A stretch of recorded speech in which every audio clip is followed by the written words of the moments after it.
Sarà che respiri, di conseguenza pensi di essere viva, ma non ti accorgi che la vita ti schiva.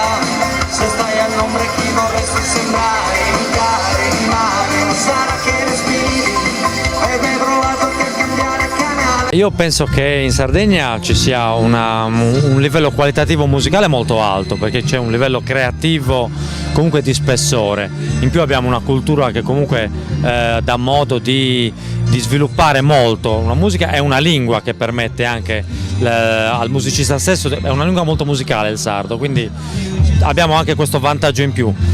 Poi ovviamente, come tutte le cose, ci sono vari livelli. In Sardegna secondo me il livello è medio-alto e questo è riconosciuto da tanti, anche artisti nazionali come Ruggeri, insomma, apprezzano la musica fatta in Sardegna. Io personalmente poi canto in italiano, però sono comunque legatissimo alla mia terra.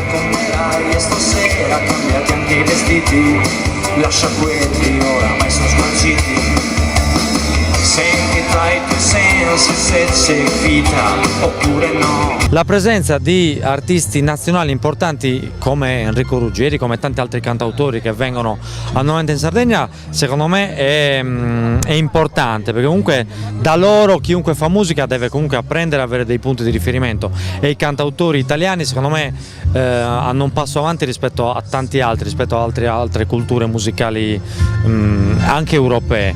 Quindi secondo me, se vogliamo parlare della musica sarda, Piero Marras, che comunque è il nostro cantautore di punta, di eccellenza, comunque ha avuto anche lui delle influenze dai grandi cantautori italiani, vedi De Gregori, vedi Fossati. Adesso lasciati soltanto guardare, in un momento io non so giudicare se sei unica, se sei imitazione di una star che ho visto in televisione. La musica in Sardegna sia tanta, sia fatta a un livello buono, per non dire medio-alto.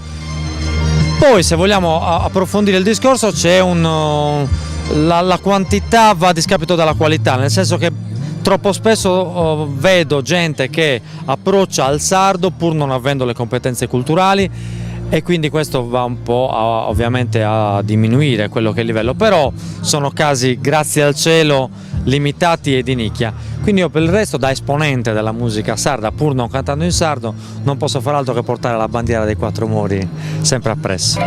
C'è un cantautore che ha fatto uno dei 3-4 album più belli che hanno fatto quest'anno, si chiama Gabriele Masala, ecco, a Eddie Sassari, e magari temo che qualcuno di voi non lo conosca. I miei progetti futuri sono, da poco è uscito, da 6 mesi fa è uscito il mio ultimo album, che quindi sto ancora portando in giro e promuovendo. I progetti futuri sono quelli sempre di scrivere, di continuare a scrivere e a produrre, perché è una cosa che ho innata e spero di continuare a fare finché mi diverto. Per il momento mi diverto tantissimo. Adesso, in questo momento, il prossimo progetto, insieme a un altro cantautore sardo, si chiama Claudio Carente, stiamo firmando un CD a 4 mani. Lui scrive i testi, lui scrive le musiche e io i testi, quindi il prossimo mio lavoro, tra penso un annetto, sarà l'uscita di questo CD. Nel frattempo mi godo il mio. Un grande saluto agli amici di Sardinian Life, grande portale che porta in alto i nostri colori.